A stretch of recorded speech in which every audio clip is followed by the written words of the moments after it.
So, my experience today is one in which this tremendous pain came over me, and I was confronted once again with my that that great equalizer, that ultimatum, that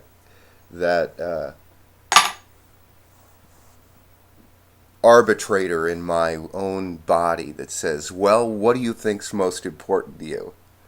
What do you think really matters right now, and what can you do about it today?" And this is what I'm doing. This is what I'm producing. I hear about Cupid. Either, someone gets the arrow or someone gets a trap. And, in the view of a romantic comedy, because, you see, we write our own ticket in this world, at least some of us do. And I feel that I have been faced repeatedly throughout my life that I have to write my own ticket, that all other doors are shut to me. From a very young age, all I wanted was a simple job that paid the bills so that I could go play at my own time. So, do the work, I'll do my work great, but then I'm going to go have a good time, because there's 8 hours of sleep and 8 hours of play and 8 hours of work, so to say. But all those doors were blocked to me. And what was produced, this tremendous back pain that was so limiting. But, I come through it and I read this little section on the Paraclete by Campbell, and the symbol of being the flame. And, being in the thick, in the fire, right in the field of fire. I am alive, I am awake, I can do this, I can go through this. And all that stress and that pain and that anguish. See, I've been telling myself the past couple days, I need to feel the suffering. I need to feel the anguish. It's very important that I have all the human experiences. I don't just go over these experiences and don't allow them to affect me. I need these to really change me. I need these experiences not being included in my daughter's wedding, having my daughter not have trust in me. I need to be slayed by that arrow of love, but then I also have to understand that it is a trap. It's a trap that wants me to burn away all the illusion, so that I understand that the world illusion of suffering is just that. It's a state of mind. However, if I don't give it its due, it won't change me. I won't grow. And so this terrible experience that I went through, it's probably it's one of those large life-changing experiences. And it was rendered, the blow was rendered to my heart by my daughter. And I was thinking as I was coming back from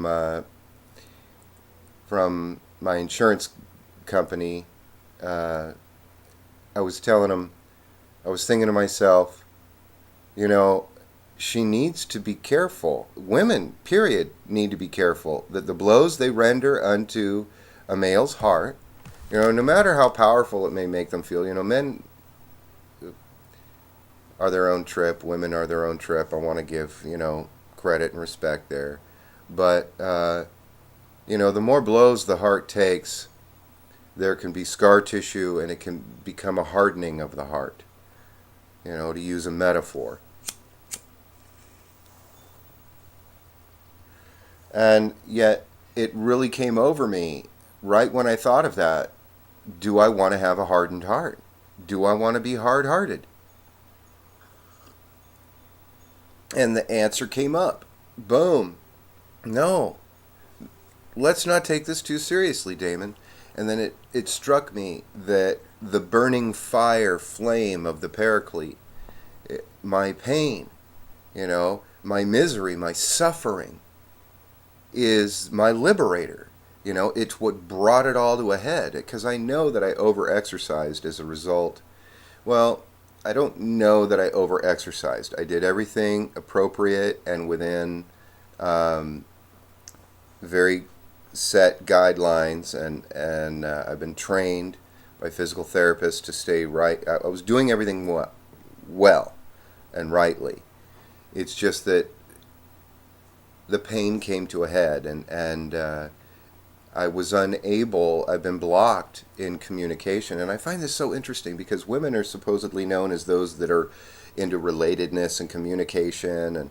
And they really, with me, they end up shutting communication down. And I understand I play a major part in that, you know. I'm always part of that, shutting down. Um, but they edit out, you know, there are certain things that people can take and can integrate, and there are certain things that they can't. And I really don't know. I don't feel it's correct to force things down people's throats. I really don't. You know, I wanted to respect my daughter's decision. I wanted to take it clearly and specifically for what it was in respect. You know, I think it's important for women to be able to say no and for men to respect that. However, I think it's a little overdone in my family. I really feel that they've got a power struggle that they're learning about and they're trying to deal with, you know, as most adolescents, most young people are doing. You know, they're coming into their power and they have to exercise their power, and even by exercising their power wrongly, they still learn a lesson, you know. And we learn most of our things from being mistaken. But anyway, I had to share that. It's that flaming rage and frustration, not rage, but just being in the experience of living life with all its pain and all its glory. It's just so incredible for me. And I share it here because I'm unable to share it with the ones I love, the ones that render the blow. And I just find that so interesting how this happens over and over and over. These people render these blows and then they run away as if never to really get the message that there's more besides. It just doesn't end because we have evaluated a judgment and it's that forever.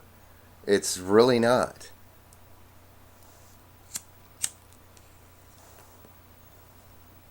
We grow and we change. And my growth and change, my pain, like I said many times, pain and women are my greatest teachers. But to have to sit here by myself, you know, I speak to pain doctors, and pain doctors, I've had their eyes go wide and their mouths agape. Oh, you've got the answer. You are succeeding. You're applying all of my medical training. And I'm like, yeah, I am. And they're all frustrated because they had to pay hundreds of thousands of dollars to learn this stuff, and I did it on my own by going through it. And then with women, they leave rather than get the picture, rather than learn the lesson and grow. And I know that on the other side becomes a closeness. And it's as if they really don't want to know. They really don't want to be close. And they have all these excuses. Comes back to the stupid and crazy, where they edit out all the stuff and invent their own little world illusion. And being in the flame burns it all away. Burns it all away, man. And it's just, you know, I got so much love. I have so much passion and excitement. And I have my own limitations in this romantic comedy of mine. Have a great day.